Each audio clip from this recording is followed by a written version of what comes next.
Good evening, Bahamas. Coming up tonight. Government to borrow nearly $600 million. We've got the breakdown. All eyes on the rapid spread of the coronavirus. A man accused of throwing hot fat on his wife. Plus, what would you do if disaster strikes?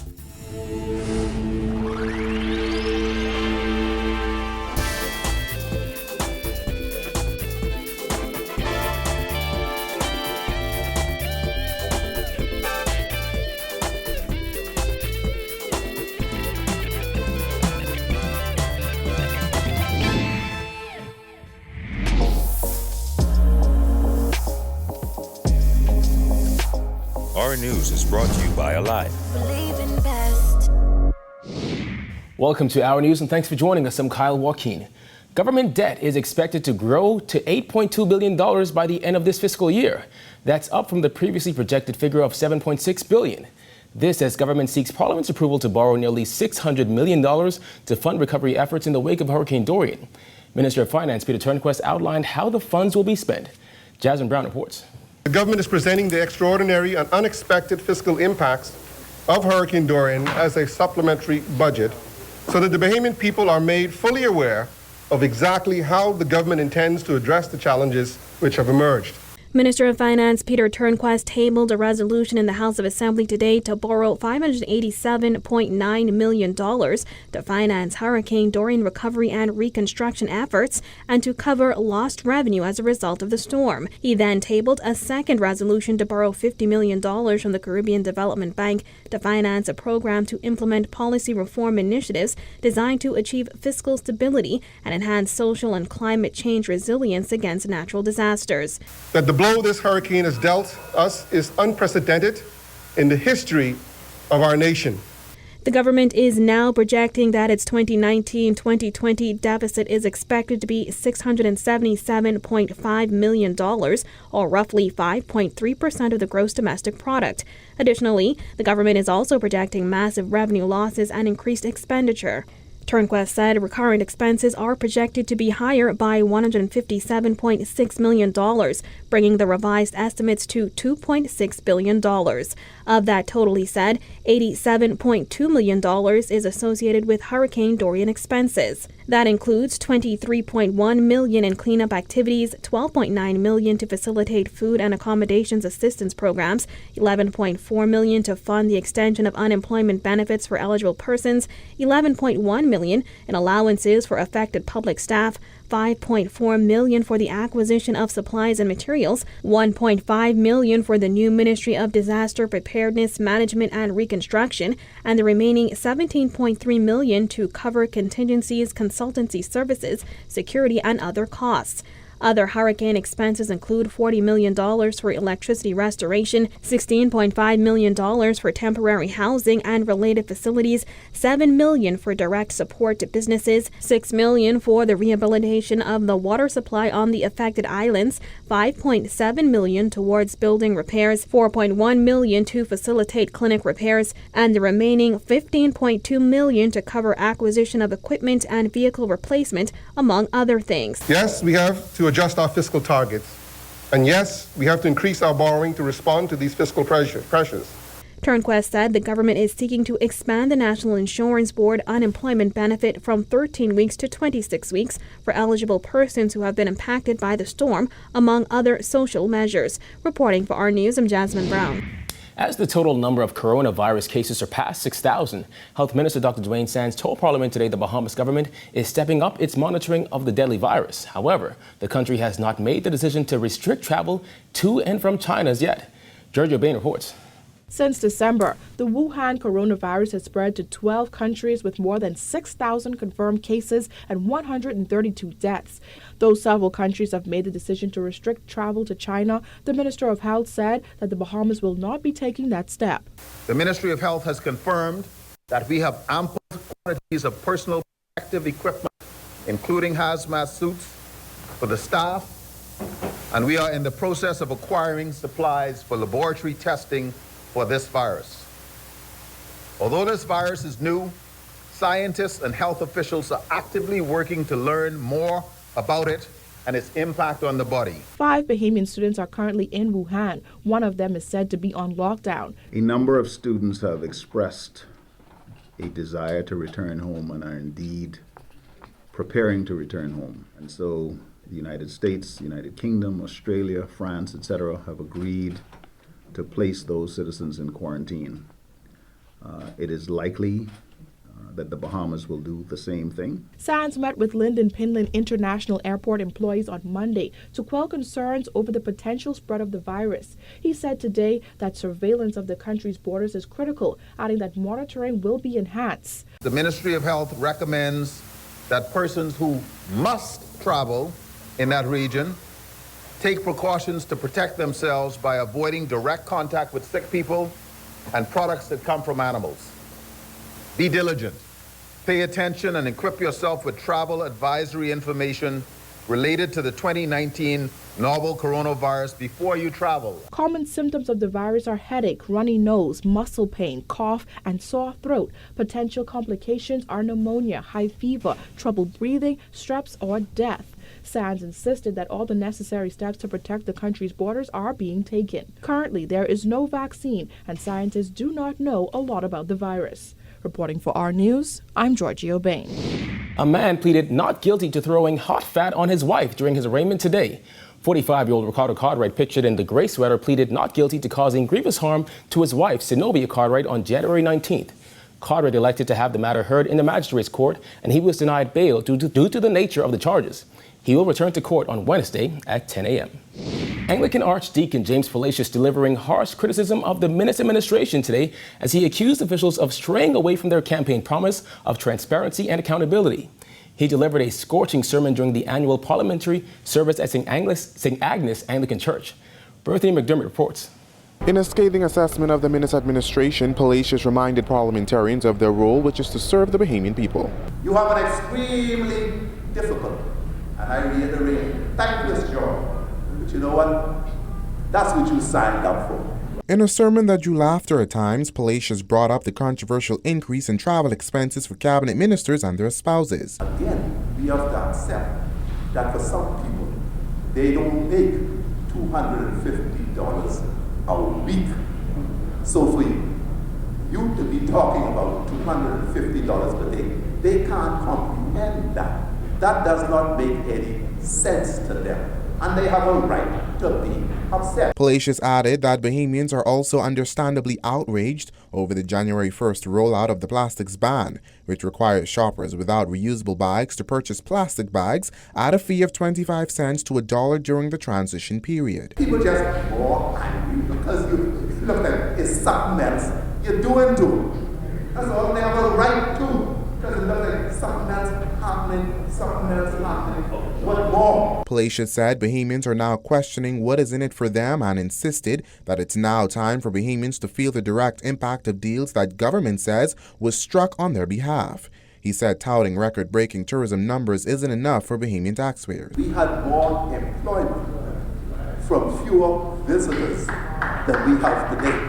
In other words, I'm not suggesting that I have the answers. What I'm suggesting is that we need to work a little more earnestly and intentionally to see how we could translate now 7.2 and growing into a lower unemployment rate than we presently have. Palacios then hit out at politicians over their failure to disclose, as he noted that parliamentarians are not above the law.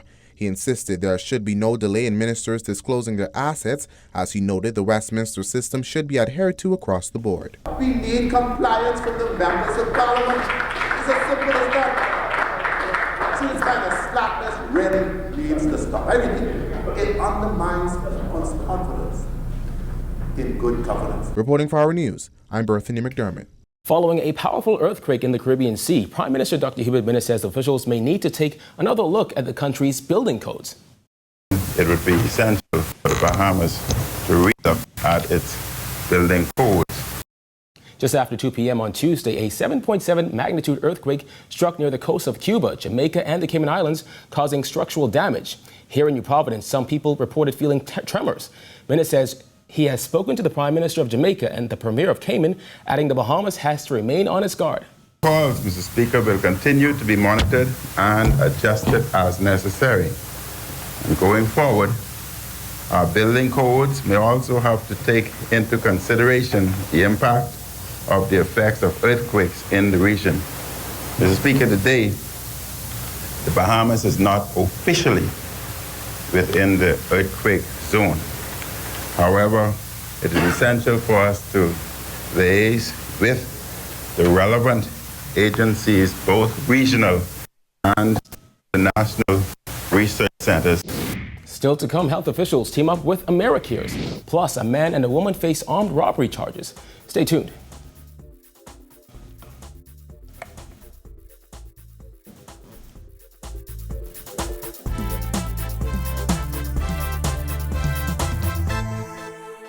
Phone is good.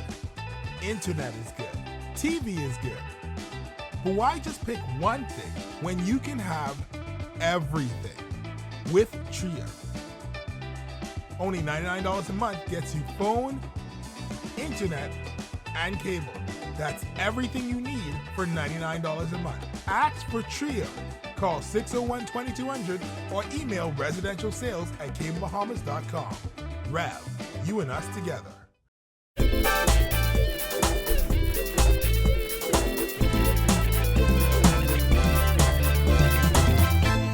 Watching Our News, welcome back. A man and a woman were charged with planning to commit an armed robbery. Jared Higgs tells us the man was charged with not only robbing his victim, but attempting to kill him as well.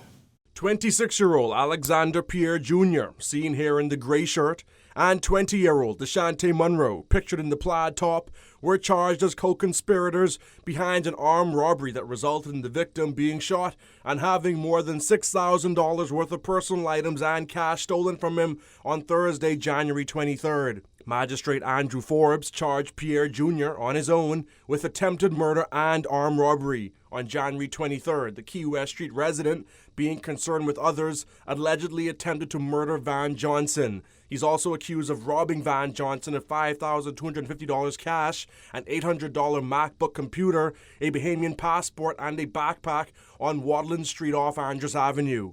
27-year-old Dave Miller Jr., seen in the white shirt, and 20-year-old Deontay Dawkins, pictured in the red, were charged with a single count of receiving those stolen items. Miller, who wasn't represented by an attorney, insisted that he has on an ankle monitoring bracelet, and the first time he saw the allegedly stolen items was at CDU. All four defendants were denied bail and remanded to the Bahamas Department of Corrections. Reporting for Our News, I am Jared Higgs. The Ministry of Health has signed a memorandum of understanding with AmeriCares, a disaster relief and global health organization that has been providing healthcare assistance to Hurricane Dorian survivors since the killer storm caused unprecedented damage on Abaco, portions of Grand Bahama, and the surrounding Keys.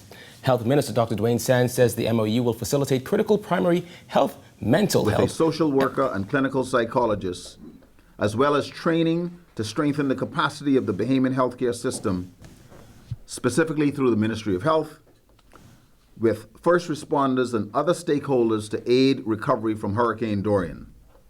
AmeriCares has also agreed to provide medicine and to collect data to assist the Ministry of Health to track diseases, referrals, and health service utilizations during the recovery, and also for joint efforts on public relations and communications.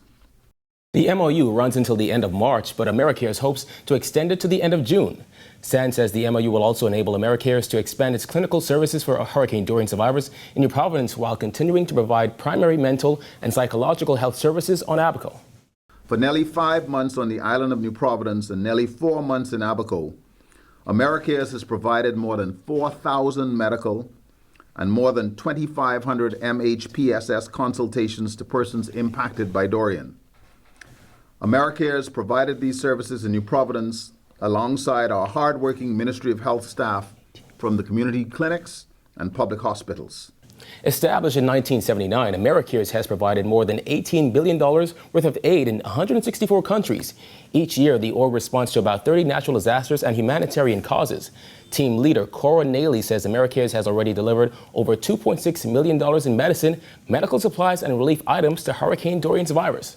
AmeriCares is continuing to provide health services in Marsh Harbor, on Elbow Key, and Manowar Key. We're expanding our services now to include Foxtown, Cooperstown, Guanakee, and Green Turtle Key. As survivors begin returning to their communities in Abaco, together we want to ensure the availability of critical primary care and mental health services. Still to come, what would you do if disaster strikes? Stay tuned.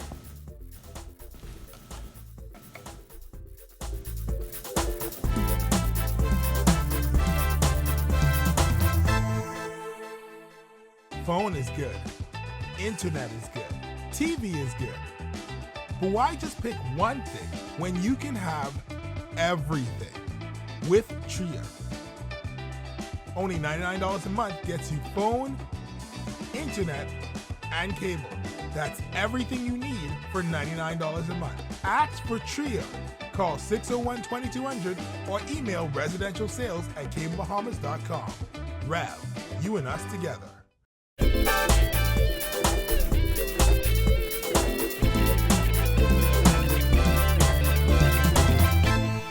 Welcome back to Our News. Tremors felt in buildings downtown and along Bay Street Tuesday have prompted some companies to reevaluate their evacuation plans. So what would you do in the event disaster strikes? A Red Cross official explains. Evacuate, evacuate, evacuate, evacuate. It's one of the first steps you should take in the event of an earthquake. Alert everyone else and find the nearest exit. Evacuate tsunami. Evacuate tsunami. Lawrence Bethel was called out of retirement just after Hurricane Dorian to lead the charge as disaster management project coordinator for the Bahamas Red Cross. After putting in over 30 years as a member of the Royal Bahamas Defense Force and many more with NEMA, he says many companies and schools should be looking at their evacuation plan in the event disaster strikes. If you hear an earthquake has happened, a tsunami's on its way, it's going to become chaotic. Everybody's going to be driving there, even the reverse, the opposite way on highways, collisions and whatever. It's a serious thing, and that's not to happen. So parents need to have their minds made up, have a communication line with the school. The school needs to have the mechanism in place. After that 7.7 magnitude earthquake struck yesterday near Jamaica and Cuba, sending tremors in parts of New Providence, employees of businesses like Helena and the Goodman's Bay corporate office found themselves running to the outside. Earthquake will be either distant, that means the other side of the hemisphere, the other side of the world, and it takes a very short time to reach. If it's nearby, it is serious. You don't have time to do all of these things, right? That's the earthquake part of it. The building rattles. You must get out. Given the unpredictability of Mother Nature as of late, with freakish natural disasters worldwide, Bethel said it's always best to be prepared for anything. And for countries surrounded by water, that includes a tsunami. The highest point and the safest place, the initial thing we advise, if you're in a 2-story, 3-story, and it's solid and concrete, if you go to another level of the floor. Over the years, there have also been recordings of tornadoes. Bethel explains what to do if a tornado warning is issued. Pick up, hold on. Fold. Like this? Yes. And the wind is blowing around, the wind is pulling things around, etc. Throwing things around, right? Until it ceases. Okay, come out.